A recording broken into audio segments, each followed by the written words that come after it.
দক্ষিণ এশিয়ার মানচিত্রে ভারত ও পাকিস্তান একই বৃন্তের দুটি ফুল হওয়ার কথা থাকলেও ইতিহাস সাক্ষী তারা আজন্ম বৈরী।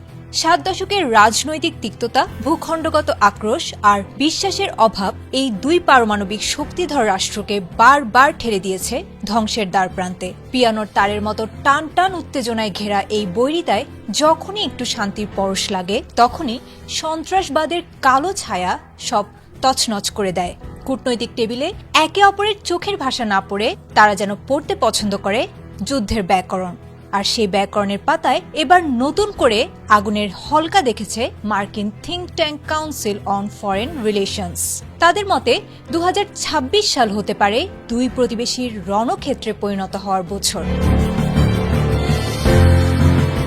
সিএফআর এর সাম্প্রতিক প্রতিবেদনে জানানো হয়েছে, ক্রমবর্ধমান সন্ত্রাসী কার্যক্রম এবং সীমানার ওপার থেকে উস্কানিমূলক তৎপরতা ভারত ও পাকিস্তানকে এক সর্বাত্মক সশস্ত্র যুদ্ধের দিকে ঠেলে দিচ্ছে। সংস্থাটির বিশেষজ্ঞরা বলছেন, চলতি বছরের মে মাসে যে রক্তক্ষয়ী সংঘর্ষ বিশ্ব দেখেছে তা কেবল হিমশৈলের চূড়া মাত্র। পহেলগামে ২৬ জন নিরীহ পর্যটকের রক্ত ভেজা পথ ধরেই শুরু হয়েছিল অপারেশন সিঁদুর। ভারতীয় সেনাবাহিনীর ক্ষেপণাস্ত্র হামলার বিপরীতে পাকিস্তানের ড্রোন ও আকাশপথে পাল্টা প্রতিরোধ, সব মিলিয়ে দক্ষিণ এশীয় আকাশে বারুদের গন্ধ এখনও স্পষ্ট।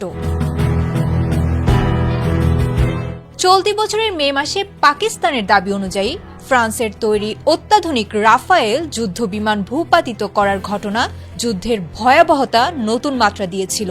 যদিও প্রেসিডেন্ট ডোনাল্ড ট্রাম্পের মধ্যস্থতায় ৪ দিনের সেই সংঘাত থামানো সম্ভব হয়েছিল, কিন্তু তাতে ভারত ও পাকিস্তানের মধ্যে অবিশ্বাসের দেয়াল নামেনি কিঞ্চিত পরিমাণও। বরং ভারত এখনও ট্রাম্পের সেই কৃতিত্বকে স্বীকার করতে নারাজ।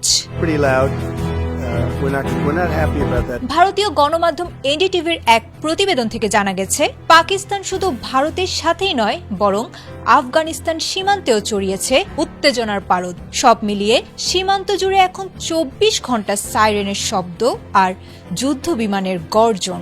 একদিকে সন্ত্রাসবাদ দমন, অন্যদিকে সার্বভৌমত্বের দোহাই, এই দুয়ের জাতাকলে পিষ্ট হয়ে ২০২৬ সালে কি তবে দক্ষিণ এশিয়ায় বড় কোনো বিপর্যয় ঘটতে যাচ্ছে?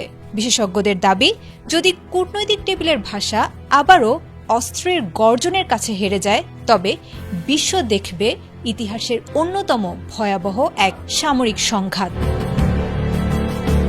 Desk report, ATN Bangla.